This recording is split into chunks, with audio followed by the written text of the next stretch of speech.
It's Carbonite, and we're going to be continuing with our head. So far we have created the top part of the head, and last time we created the snout.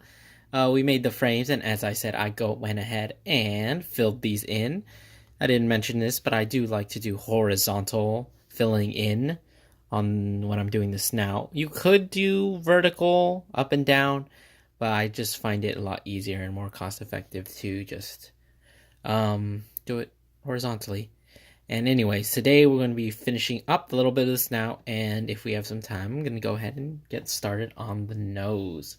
So if you have ever looked at a dog, you would know that they don't just have a rectangle here. They actually have much more of these rounded bits that connect to their nose, or the base of their nose. And yeah, so today we're going to be doing that. So instead of just having that and just filling in that frame, what we're going to do is we're actually just going to shape it a bit.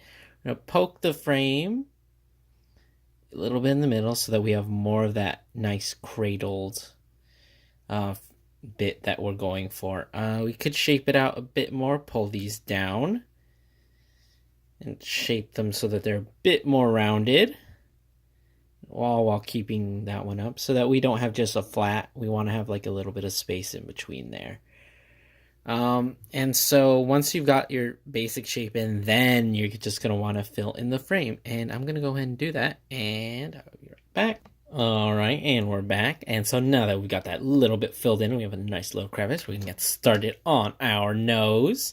So, as I hope you know, dogs and other canines usually tend to have kind of triangle noses. So that's basically what we're going to be starting with. We're just going to measure out so that we know about how long we want it to be.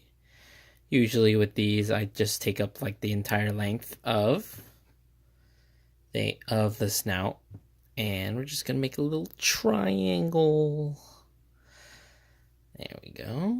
Not perfectly equal, not exactly an equilateral triangle, but we can always just shape it, make it look better, and that's good. I'm going to go ahead and, now that we have our little basic frame, I'm going to go ahead and fill this in, and I will be back once we've got that filled in.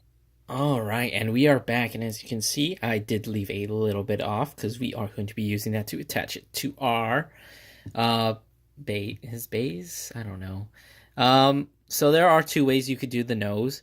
First way, you just make your triangle and then you just stick it on there. It will look fine, as you can see. But what I like to do is, it's kind of be hard to see on this one, but there is like a little bit more.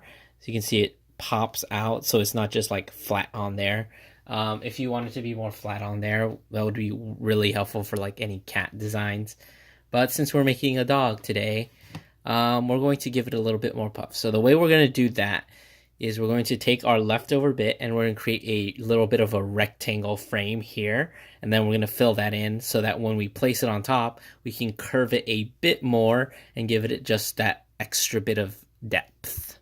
So we're going to just make a little rectangle, pull it out, make a right angle so that we can shape that rectangle.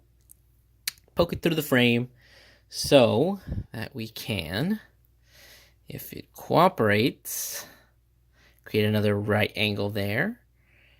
And we can go ahead and just tie that on so that it stays. Okay, I might need to shape it a little bit. And I think I need to take a little bit more off the top. And so we have that. We have a little bit of a frame here. Once again, I'm going to go ahead and fill this in, and then we'll attach it. Alright, we're back. I have filled it in, and we're just going to finish up by taking our nose, and we're just going to be attaching it to the face. Before we do that, I'm going to want to do a little bit of shaping, just puff it out a little so it's not completely flat. So as you can see, we have a little bit of a lump over there. Well, it is a little hilly. And now that we have it shaped out a bit nicer, we're just going to want to take this. As you see, I still have a little bit left over from when we made the original frame. What I'm going to do is I'm just going to stick that into the snout, and it's going to poke out a little bit. Use your tweezers for this, but I just like to fold it over so you have a nice little hook that fastens it into place. So then you're going to take this. As you can see, I do have a little bit extra. When you're attaching it, you probably want to attach it in a way that's going to be hidden. As you can see, there's this part that is still going to be showing. So we'd probably want to attach it to one of the wires that's right here. So I am going to, this is where tweezers come in, because we have, just pull that out.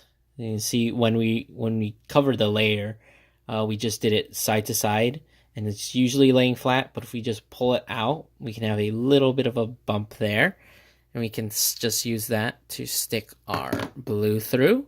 I'm just going to go ahead and stick it through our nose frame as well, and just pull it until it